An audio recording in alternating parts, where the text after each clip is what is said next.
Mina ngizothanda nje ukuchaza ngalokhu kwedlozi nethonga ngoba ikona engithi ngikwazi kancane. La umkhulu wakusho ngiyakwazi. Okay. Yes. Mina ngokufundiswa kwami masikhuluma nje ngedlozi sikhuluma lapho ngomoya ongcolile. Asikhuluma ngedlozi.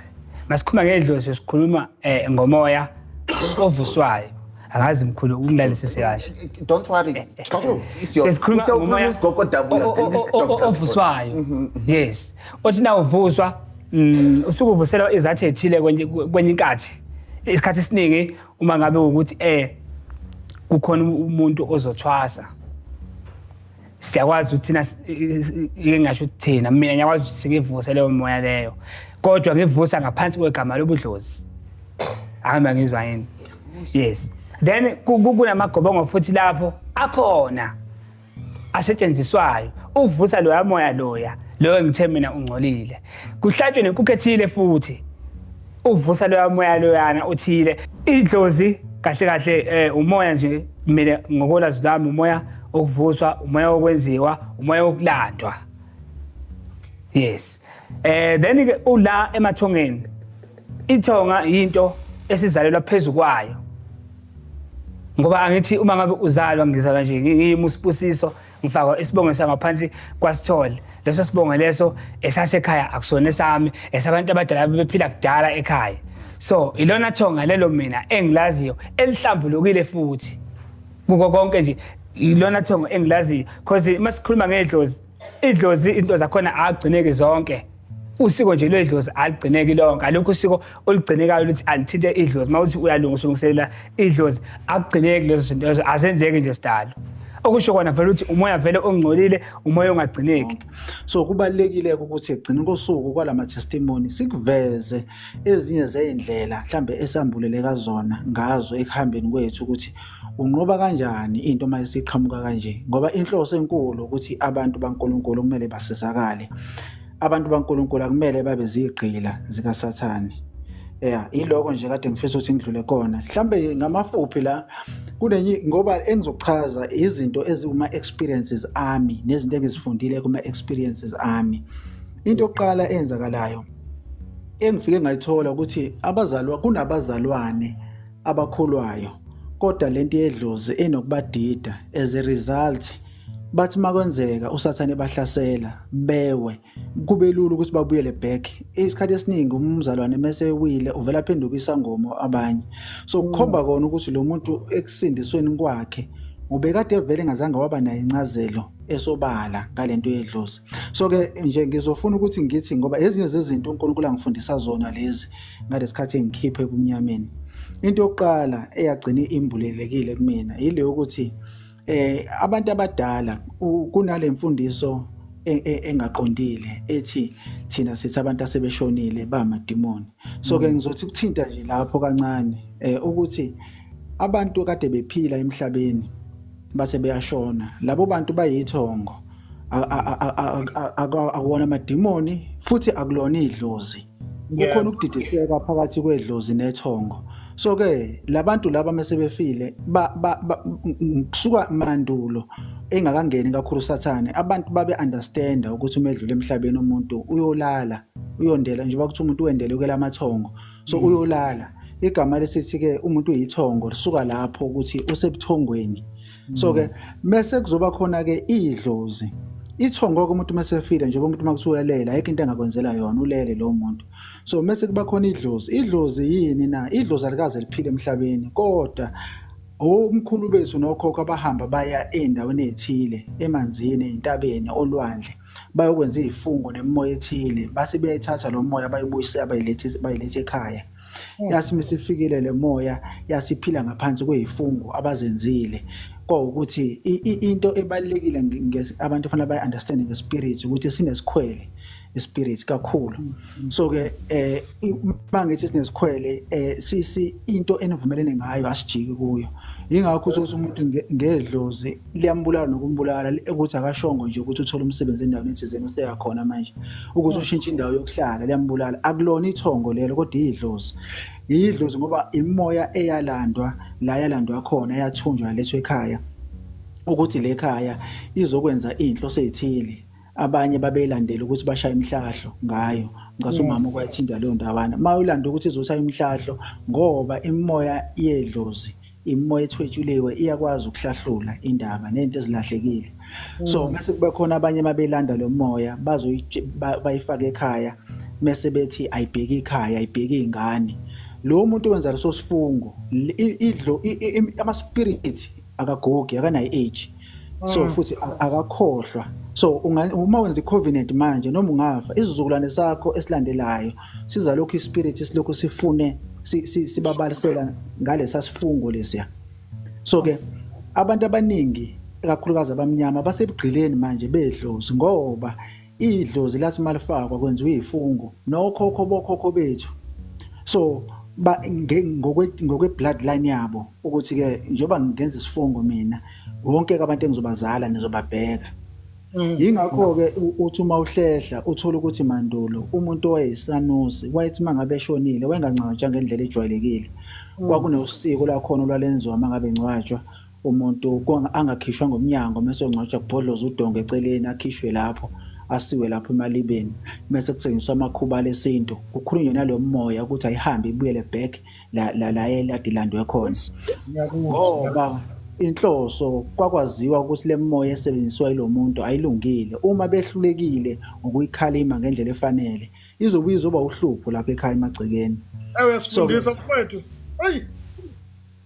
na baba so le moya ke lena imoya ekade angithi imoya ama spirit akahlali esidumbini mase sifile ngoba ama spirit ahlala egazini ahlala kumuntu egazini so ngalesikhathi umuntu efa esidumbu sesibanda azolokho ela around yena esune zengcwatsha mase yaphuma asuka lama spirit eduze kwakhe ngoba lo muntu akade ehleli kuyena usengcwatshiwe mase ibuyela kulabo abakhona abalapha eduzane phinda ngene emndenini ingakho uthola ukuthi emzini othizeni bekunesangoma make sashona kuzovuka izangoma eziwu4 kulowo muzi noma ezingaphezulu yini na imbangela yingoba uthe lo muntu kade lo muntu benjenge host yama spirit behleli kuyena so uma ngabe sefa lo muntu ayaphuma lama spirit afuna omunye imizimba ezohlala kuyona so ke ahambe ethungatha ke ahambe ezifunela imizimba ezongena kuyona so uma ngabe abantu bakudala babe nayo leyo njula yokuqonda ukunderstand ukuthi le moya iyingozi kangakanani ayilungile so le moya ke inomkhubo ukuthi mangabe njengoba esikhatheni samanje ulwazi solwanciphe ebantwini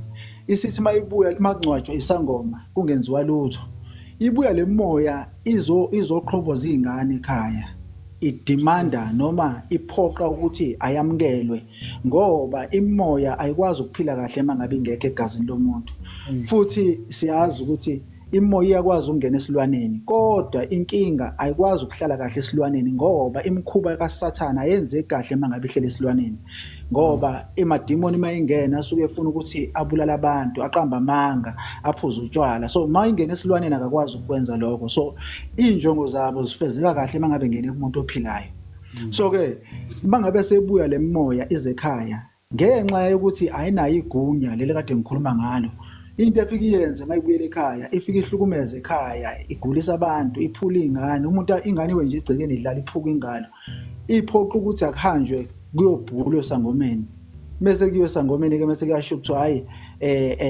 kunabantu efana abadla amagobongo ekhaya benzeni ngalesikhathi kuthiwa abantu abadla lo magobongo igobongo lisuke lifaka igazi phakathi ngoba kuyenzeka uma wenza igobongo kuthiwa liphuze lizwi igazi ukhona abayenza ngobutsotsi balifihle bangakuphuzisa ulizwe bathathe balifaka okhambeni bese kuthiwa idlalo lokhamba ngoba kune agreement kufanele yenziwe iagreement yegazi ngoba it's a covenant so ke ngeke lingabibikho igazi bese le moya ke ngeke igcwala ekhaya ingakho nje kuthiwa imoya yedlozi ngoba iyadlozomela yonke ikhani ungabe ukuthi uphikisana nayo ingakufaka nje so ke leyo ngizoma lapho nje kwamanje bese ngiqhubekela kwenye isigaba esilandelayo lesi semoya le yamanzi le ama water spirit ngisazwakala baba yazwakala bhuti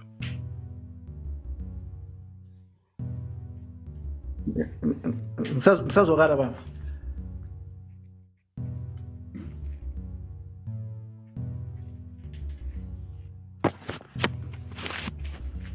Ngiyakuzwa khona.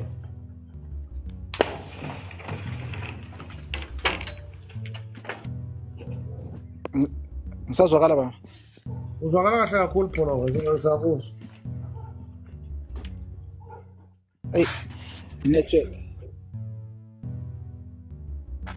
Network ithanda ukungihlupha kodwa ngisazama ukushintsha indawo.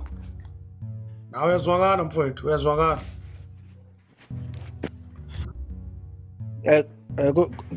Kunjani manje? Uyazwakala, ngathi uyazwakala. Oh, ngiyazwakala. Okay. So ke into eyenzakalayo ngifuna ukuthinta kule yasemanzini nobuqili bayo ngoba inhloso ukuthi ngi-expose lobuqili lobu ebusebenzisayo. So ke into efike yayenza inomkhubo ukuthi le moya yasemanzini ngoba imoya yasemanzini igudi kakhulu ekuprofetheni ukubona. So inomkhubo ukuthi uma ngabe uphenduka ususindiswa ukade unezifungo nalemoya inomkhubo ukuthi iyakwazi ukucasha usindiswe ikhona icashe bese iyaphenduka izenze umoya ongcwele. Uma izenza umoya ongcwele yenzela ukuthi ungabusayikhasta, ungabusayikhipha, ungabusayixosha. Uzothi mayisila ngaphakathi ususindisiwe mase iyavuka kube ngazuthi kubonisa izinto ikhuluma nawe disguise izenze ngazuthi ingilosi okhanya izenze ngazuthi umoya ongcwele. So eziye zezinto engizibonile zenzeka nami kumina sengisindisiwe uma ngike ngaqala ifasting iqale phansi ingitshele zonke izinto ezenzakalayo around ingitshele indaba zabantu ingitshele yonke into. So ngenhlanhla ukuqinisa kakhulu nje emkhulekweni ukunxusa uNkulunkulu wangibulela umoya ongcwele ukuthi hayi lokho sokuprofethela kanje akumina kodwa umoya wasemanzini usakhona uhleli kuwena. So ke ngithinta leyo ngesizathu sokuthini spirituality uma ngabe sisodwa sihle kodwa si dangerous. Ngokunjalo uma uzofunda umbhalo uyifunda yodwa ungabi spiritual nako kunobungozi ngoba incwadi engcwele ihamba nomoya kaNkulunkulu. So uma uzoyifunda wena uyifunde njengencwadi le ebhalwe abantu basezweni ungacisha ulimale ngoba uzodukiseka kuthi mase kufanele umoya ongcwele ungenelele ungabusakwazi ukuthi uzi-interpret izinto uthola ukuthi umbhalo usuyi-interpreta wrong ngoba usebenzisa ingqondo. So kubalekile ukuthi kuhleze kukhona le balance yokuthi uthi ufunda imbhalo kodwa futhi you must be spiritual ukuze uzokwazi ukuthi ubambe omubi. Njoba ngeke ngachaza kune point ade ngifuna ukuthinta njoba ngizwa ngigudla lento kunalento yokuthi abazalwane kuthiwa ayi umuntu akalizwa iphimbo laNkulunkulu noma ivoice kaNkulunkulu. Kube khona omunye uzothi hayi ivoice kaNkulunkulu ngiyayizwa kodwa uthi uma usulandela kahle uthola ukuthi no le voice ekhulumile bengesiyona yaNkulunkulu. So ke ukuthi ma uspiritual kubaleka kakhulu ukuthi uphinde futhi imbhalo uyazisise ungene ugxile kuyona ukuze uzothi maqhamuka ivoice ngaphambili kokuthi uthathe leyo nto eyishiya ivoice uyenze uqala ubheke ukuthi iyahambisana nembhalo ukugwema ukuthi ungagcine sekukhuluma omubi kuwena ngoba maningi ama-voice akhuluma kuthina ekhanda. Njoba umoya ongcwele ukhuluma nemicabango yethu nayo iyakhuluma nemaphimbo obumnyama nawo ayakhuluma nathi. So kodwa ke okumqoka ukuthi umoya ongcwele uma ukhuluma awusoze waphikisana nescripture or washo into opposite into eshiwo iscripture. So ngizama ukucela leyo nto ukuthi ngohambo lwami ngiyakuphakamisa kakhulu ukuthi kubalekile ukuthi abazalwane while sibefisa ukuthi babe spiritual noma ba-understand into zikamoya kodwa bagxile kakhulu ezweni ukugwema ukuthi bangadukiseki ngoba izwe likamoya lijule kakhulu. Mangithi lijule kakhulu ngichaza ukuthini uma uzongena ezweni likamoya ungenaye umuntu okugadile khona njengomoya ongcwele kulula ukuthi uhlwithwe eminye imoya yobumnyama uduke kakhulu kodwa ubukade ukholwa.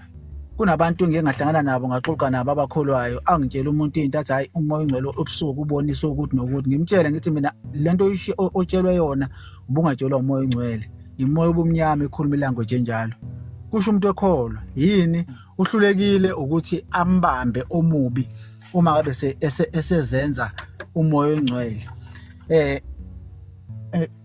Ekunye kade ngifisa ukuthi ngikuthinte indaba ngoba kunama questions engike ngawathola.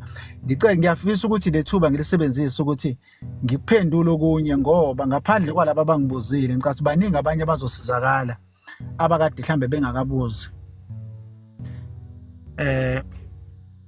Anganoma ngisazwakala network inokungihlupha la kakhulu. Ngiyazwakala bhuti, ngiyazwakala. Ngiyazwakala. Okay, ngiyabonga ba. Kunezinto ekade ngifisa ukuthi ngizithinte ngicabanga ukuthi mhlambe baningi abanye abazoyidinga impendulo lezi engizozisho. Into yokuqala kade ngifisa ukuyichaza ubungozi khona abantu athi umuntu esindisiwe atshelwe ukuthi mhlambe uthola ukuthi unenkinga engasisombululeki. Uthola omunye mhlambe unenkinga ukuthi abantwana akabatholi. Aze akhohliswe mhlambe abantu bomndeni ukuthi hayi thola amanzi athizeni kunesiwasho esiwukuthi usebenzise sona lesa siwasho nje yamanzi nje aclean ayinamngozi le nto uyisebenzisa. Ekade ngifisa ukuchaza lapho amanzi uma ngabe kuthiwa isiwasho singaba clean kodwa umoya ohleli kulawo manzi udangerous kakhulu and impilo yakho uzoyikhubaza kakhulu. Ndibo usukuye lapho wafika wakhipha nemali wenza transaction wenza isifungo nalo moya and ubungozi okunye ngizokuxwayisa lapho uma ngabe ispirit usathane kubamba kakhulukazi mawukholwa ngoba abantu abakhulayo bafuna kakhulu. Uma ngabe ukhulelwe ama spirit angangena kuwena kodwa akujabulela kakhulu ukuthi angene enganeni lesesiswini osayithwele ngoba ayazi ukuthi azohlala isikhathi eside kuyona ngoba mayisazozalwa. So usuke ubeka kakhulu ingane yakhe engcupheni le osuke uyithola noma osuke usazoyithola. Ngiphinde ngiqhubeke ngithinte indaba yama spirit ukuhlaselwa ama spirit. Kunabazalwane abaningi abagqilazwa ama spirit and abazi ukuthi bazosizakala kanjani kuona. Sengizama ukukhuluma ngezi practically ke manje nami engizifundile through ijourney yami ukuthi ama demon singawaphakamisi kodwa kufanele sibe nolwazi ngoba thina sinalo igunya lokuthi siwaxoshe. So kodwa kufanele sazi ukuthi asebenza kanjani, thina singawaxosha kanjani na. Mawucheck I think John 10:10 okhuluma ukuthi isitha siqhamuka ngokuzontshontshwa nangokudestroya nangokubulala. So uma ngabe kuchazwa lento umuntu ama spirit lawa athi mefika azokwenza lento mefika kuwena noma eliphi idemoni elingena emzimbeni wakho lisuke lifika linenhloso yokuzontshontsha okuthile kuwena. Ngayenzeka ukuthi lizontshontsha izwi likaNkuluNkulu. Izwi laNkuluNkulu liyakwazi ukuthi lintshontshe uthola ukuthi uhlaselwa into ezithizeni amazwi engabe uyawaphimisa ngomlomo avela nyamalala ungawakhumbuli okuyiwona amagama abalekile ngabe yakunqobisa kulepho ubhekene nayo. So kuphinde kuzoba ukuthi destroy into eziningi, destroy ubudlelwane bakho, destroy umshado, destroyani. Idemoni malifikile nje lizodestroy mhlambe uthothi lizodestroy ihealth yakho. Lizongena ehlala emzimbeni likubangela isifo esithile noma likubangela iaddiction ethile. Kube khona ukudla ongalungile kodwa uzokuthanda kakhulu. Ukholwa wena utshela ukuthi ubheka abantu mhlawumbe ababhema ugwayi nabaphuza utshwala kanti ungena umoya we-addiction. I-addiction mase mhlawumbe kusa entweni mhlawumbe namafutha. Uthola ukuthi ifuna ukuthi ngenye ilanga uguliswe yilento noma kuzoba noma yini kodwa uyabona ukuthi lento ukungena kwayo inhloso yayo ukuthi ngenye ilanga ikhube umzimba wakho. So ke njoba ushilo lapha izwi ukuthi uzontshontsha uzodestroya and uzobulala ama spirits lawa asuke engenile kuthina azangalezo inhloso lezo. Kodwa umuntu osuke isisombululo uJesu njoba ishile ukuthi uma efika uzosinikeza yena ilife and life in abundance.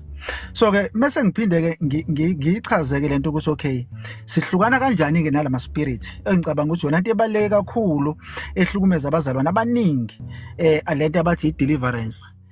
Kunabazalwane abaningi nami sengihlangane nabo nje ngilokho ngiqale ukukholwa uthola umuntu uzothi ngakwazi ukungisiza ngedeliverance yazi ngifuna ideliverance kanje ngoba uthola umunye mhlambe wezwa ukuthi mhlambe kukhona enginolwazi lako noma khona engangakwenza kwenye indawo kwasizakala umuntu mase ethi umuntu hayi nami ngifisa deliverance. So ngifisa ukuyichaza lento bamangethe ukuze mhlambe abazalwane bezokhona laba ngasebasizakale khona abakade bengenalo ulwazi. Ngiyazi ukuthi abaningi banalo ulwazi, kodwa ke sengisiza laba abasase abangakacacelwa kahle, abangakhanyiseleki. Lento ye deliverance ama spirits kwabantu mangithi kwabantu ngeke ngathi ukuthinta kancane last time ukuthi bane personality, so abantu kodwa they are not human beings. So uma befikile kuwena basuke befike ngezizathu ezithizeni, kukhona abazokwenza okuphambene ne personality yakho, okuphambene nawe. Njengokuthi kuyenzeka kufika idemon uthola ukuthi lizokwenza ukuthi uvilaphi, kuzofika idemon elenza ukuthi ube ne-anger, uthola ukuthi ekhaya nje uyakholwa impela kodwa i-anger yakuphunyuka njalo, nawe uyazibona ukuthi uyahluleka ukuthi udile nayo, because there is a spirit behind leyo nto leyo. Into yenze once noma kabili engakujwayela ukwenza, most of the time kusuke ngeyona ispirit, kusuke ukuthi nje uhlulwa isono leso noma uhlulwa ukucontrola umzimba wakho. Kodwa mangabe sokuthi lento isiyakubelesela njalo, kusuke sokuyispirit esibehind leyo nto leyo. Kanjani na ispirit sidla umkhuba waso? Mangisho kanjalo, uma ukuthi ungenwe ispirit sotshwala, ukuze sidle sona kufanele uphuze utshwala. Uma utshwala ungaphuzi siyalamba. Ngokunjalo mangabe ungenwe ispirit solaka, every time udiniwe naso iyona ndlela esidla ngayo, iyona ndlela yenza ukuthi sihlale siphila kuwena emzimbeni. Uma ngathi uyeke ukudinwa singagcina sihambile. So ke bengithi ngizoyithinta leyo nto bese ngibeka nje okuthathu mangethe ngithi into yokuqala, because abazalwane banalento ukuthi kufanele ngisuke ngihambe ngigibele amabhasi ngiye kuphi ngiyothola i-deliverance, khambe ngendawo esizeni ngiyothola i-deliverance, baze bagcine bengena emasontweni angekho right, baze bafinyelele kubantu abasebenzisa ama-spirit angekho right bese bezobenza i-deliverance. Uthi uyothola usizo umzalwane kanti usozifaka ey'nkingeni ey'nkulu kakhulu. So into yokuqala kade ngithi ngizoyithinta la eke yabuzeka kwabanye abazalwane beke bangithinta, ngisefuna ukuthi ngiwaphendule le mpendulo. Indlela yokuqala ukuthi uhlukane nama-spirit, uwakhiphe kuwena, noma ama-spirit angene kuwena ungakakholwa noma ama-spirit angene usukholwa. Mhlawumbe ama-spirit owa-inherit ekhaya, kodwa nje ama-spirit uma unawo kunezinto ozibonayo ukuthi ziyimikhuba engalungile oyenzayo, uthi uyayiyeka yiyekeki, noma izinto ezikulandela ubonayo ukuthi no, there's a demon behind. Into yokuqala ebalekile ukuthi ukusondela kuNkulunkulu, ukusondela kakhulu kuNkulunkulu, usondele kakhulu uNkulunkulu, ufunde kakhulu izwi, usondele uNkulunkulu. The more usondela uNkulunkulu, uNkulunkulu ukhanya. So ngesikhathi sisondela kuye nathi siyalunga, kuyasilungisa ukusondela nje, ukufunda izwi kuyakulungisa, umoya ongcwele uyakulungisa. Mangithi uyakulungisa ngichaza ukuthi ukuhlukanisa nezinto ezingalungile, so usondele ekukhanyeni. The more usondela kakhulu uNkulunkulu, ama-spirit azokukhanya, akazwani ne-holiness. So ngalesikhathi ulwela ukuthi usondele ekukhanyeni, kunama-spirit automatically azoziphumela kuwena. Ngeke azatshela umuntu ukuthi akaphuma, but azohamba ehanjiswa ukuthi usuphila impilo yokukhanya and iyawashisa. This is why uthola ukuthi umuzwa lapha uJesu lapha kuMatthew uma ngabe ehlangana nama-spirit lawa kulo muntu wayelapha ngasemathuneni, la ma-spirit akhala uJesu engakakhulumi nawo. Wathi meqhamuka uJesu nenkazimulo yakhe ayiseqala ekhala, ngoba ukukhazimula noma i-holiness iyawashisa amademoni. So ngalesikhathi wena usondela kakhulu uNkulunkulu, wezinto zikaNkulunkulu, ukhuleka, udumisa, uspende isikhathi ukwenza konke, ufasta yonke into, kunama-spirit ozoba delivered kuwona. Kunezifo obona la ukuthi zilapheke kanjani, kanti sekunama-spirit asehambile. Ngiphinde ngibale okwesibili, uyawalambisa amademoni. Mangithi uyawalambisa ukuthi kune-spirit esikuhluphayo, khona ukuthi umuntu athi engakholwa athi mina kade ngiphuza utshwala, sekubonile lento ukuthi ayilungile, ngiyabiyeka, abiyeke ngempela. U-exercise i-will yakhe ukuthi uNkulunkulu wamnikeza i-free will ukuthi into mase akayifuni. So uma ngabe esho njalo lo muntu uyalilambisa idemoni, lilambe mase liyadecide ukuhamba egcineni kosuku, ngoba incathi khona iscripture la sithi khona resist the devil and he will flee. Yes. So ngalesikhathi ukuthi udevil ulwa naye, ungamvumeli ukuthi enze lento ayifunayo, ugcine ehambile. So ke uyakwazi ukusebenzisa iwill yakho uma ukuthi uyabona ukuthi kunedemoni mhlambe le enga noma kunedemoni lobuthongo kunedemoni idemoni obusilamba uzufunda iBhayibheli uyalala uthi ngizofela kulona le Bhayibheli ulwe you'll be delivered ngoba inkalo sebenzisa ugcina liphuma idemoni kuwena ungazange waya kumuntu kodwa usebenzisa iwill amandla wanikezwe uNkulunkulu bese ke uthi kwesithathu kube leyo ukuthi amademoni ayakhomandwa uwatshele ngegama lika Jesu Kristu ngoba kumele ukuthi obey kumele ukuthi alilalele igama lika Jesu Kristu uyafundisa lokho kuhlukene uyakwazi ukuthi amademoni angizwa baba uyafundisa mfethu uyayindlala kamnandi uzwakala kahle mfethu ngiyancoma khuleka mfethu ukhuluma ngiyabonga baba so bese kuba ile yesithathu yokuthi amademoni ukhulume nawo uwatshele ukuthi akaphume kuwena mawatshela amademoni akhonyandwa ile gama leli lika Jesu ukuthi kumele ukuthi akulalele ngoba ukhulume ngegama lika Jesu so ke ukukhomanda amademoni ayakhomandwa umunye umuntu nawe uyakwazi ukuzikhomandela wena idemoni elikuwena emzimbeni ulitshele ukuthi aliphume likulalele futhi liphume zonke lento engicinga izikhuluma la ngikhuluma ngento engizenzile engizazi ukuthi ziyenzeka ingakho ngithi angishare nabazalwane ungakwenza wena ungakwazi futhi ukuthi wenze usizo womunye umuntu kodwa ngibalekela lento ukuthi umzalwane enezikhiye zasezulwini ene access enkulu kodwa lokho ezenza ngazo ukuthi umuntu ohluphekile ongenalutho ngoba sina sikwi kingdom sinamandla amaningi uNkulunkulu asinikeze wona sanikezwe igama elikhulu igama lika Jesu kodwa uthola ukuthi njalo sifuna ukuthi lokho sithemba ithemba lethu silibeke kwabanye abantu abaphilayo so ke lokho kuyenzeka ukuthi ubize igama la Jesu ukhomanda ama spirit ukuthi akaphume kuwena aphume ngempela futhi kuyenzeka uye kumuntu akusize akhomandele ama spirits ukuthi akaphume kuwena aphume ngempela kodwa kunento engifisa ukuthi nje ngiyithinte engangayithinta le last time leyo ukuthi ama spirit akalaleli nanombani but ama spirit ukuze akwazi ukukulalela kufanele wena ube recognized waziwe ezweni likamoya so ke ngeke uthi umuntu osenyameni mase uthi ungakhuluma nama spirit because ezweni likamoya awaziwa ingakho uma uzwa lapha yana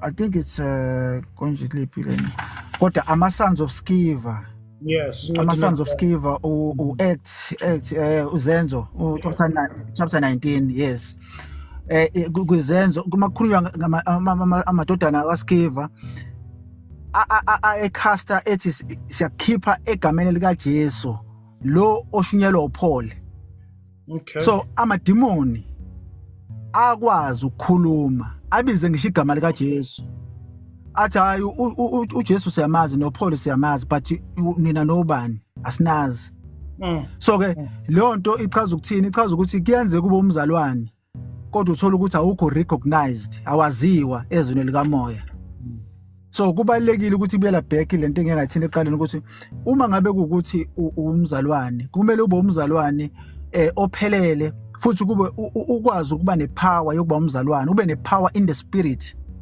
because ipower in the spirit iyona yenza ukuthi ukwazi ukucommanda izinto in the spirit so akwazi ke ukuthi ukucommand izinto ezweni likamoya kodwa ubusenyameni kuyaphoqa ukuthi nawe umuntu ojwayelayo ungena ezweni likamoya ukuze wazeke ezweni likamoya ukuze uzothi uma usukhuluma ezweni likamoya ukwazi ukulalela ungafani njengama sons of Skiva ngoba ayengaziwe ezweni likamoya kodwa afuna ukukhuluma indaba zikamoya so ilonto baba kade ngifisa ukuthi ngiyithinte nje namhlanje engicabanga ukuthi kunabazalwane engibezwe bekhala ngayo kakhulu leyo ndawana so ngoba enye into kade ngifisa ukuyithinta ile ukuthi khona lento abathi ukuhlolwa kwemoya ama discerning of spirit enye yento emqoka kakhulu mangabe umuntu omzalwane ngoba kunendawana encane ade ngifuna ukuyithinta futhi ukuxwayisa futhi nabazalwane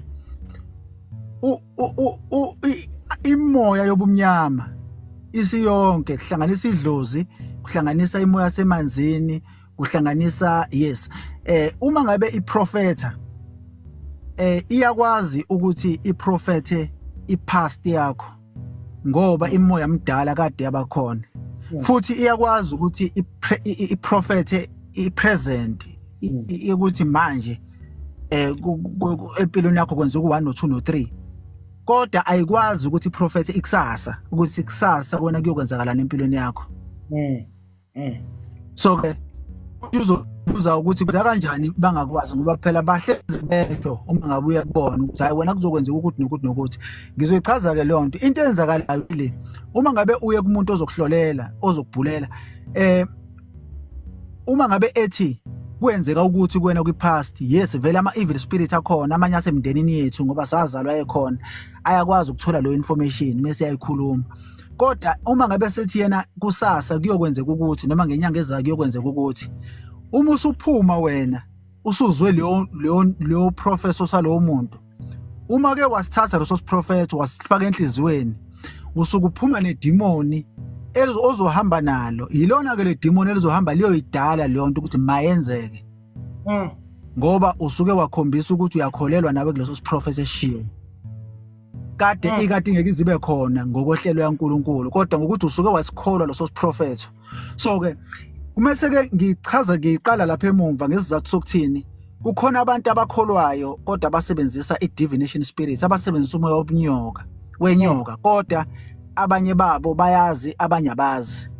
Kubaluleke ngani ke ukuthi uma umzalwane ukwazi ukudiscern ama spirit ukwazi ukuhlola imimoya ngoba kuyofika umuntu akuprofethele ethi umzalwane akutshela ukuthi wena mhlambe enyangeni ezayo kunengane yakhe egula kabi ngathi izoshona kufanele wenze ukuthi nokuthi fanele sikhuleke kanti ukhuluma usebenzisa umoya wenyoka. Uma ngabe leyo professor leso ungazange usihlaziye wena ungazange ukwazi ukusidiscern ngoHoly Spirit uzoyithatha leyo nto uyifaka enhlizweni kanti njengoba usuyifaka enhlizweni usufaka idemon enhlizweni uthi alihambe ke liyobulala lo mntwana noma lihambe liyodala lento le ekhulunywe idemon. Yingakho uma ulandela ukuthi uPaul ngalesikhathi intombazane leya ibatshela imameza ithi laba amadoda kaNkuluNkulu lawo athunywe uNkulunkulu. So le ntombazane ayikhuluma into eyiqiniso kodwa yayisebenzisa umoya ongalungile. True. Azange zamkele uPaul ngoba ukuba oPaul bayamkela into ngoba kuyiqiniso kwakuzobe sekuchaza ukuthi oPaul baphula umthetho kaNkuluNkulu othe umthetho kaNkuluNkulu ningezwe ngama spirit abantu abafile ningezwe ngama spirit yabona. So ubona bazobe chaza ukuthi sebethatha iProphecy from the dark kingdom even though yayikhuluma into correct but kwamele ukuthi badiscern ama spirit ukuthi no le prophecy correct kodwa impande zayo zi wrong so kumele ukuthi siyinqabe. So ngiyalapho ukuthi uma ngabe umzalwane ungekho ungafuni ukuba spiritual ungakukhuthaleli ukuthi usebenze ukuthi ube spiritual ungagcina ube sengozini yokuthi uthole iprofeto ezingekho right ezingaqhamuki kwisource efanele bese zikuthatha zikufake enkingeni zikuhluphekise even kakhulu kuze kwenzeka ama plan akade ngewona uNkulunkulu kodwa kube ama plan obumnyama ngoba uhlulwe ukudiscern ukuthi lo muntu lento ayikhulumayo uyikhuluma ngomoya kaNkulunkulu noma uyikhuluma ngomoya obumnyama. So ke bengifisa nje ukuthi nalonto ngiyithinte baba mangethe okwamanje ngingazi ukuthi bengifisa ukuthi okuningi ngiqhamuke nama solutions manje ngoba sengiqhamukile impela netestimony yami ekade ixakile but ngiyathemba ukuthi mhlambe bazokhona bazona bazosizakala la ngingazi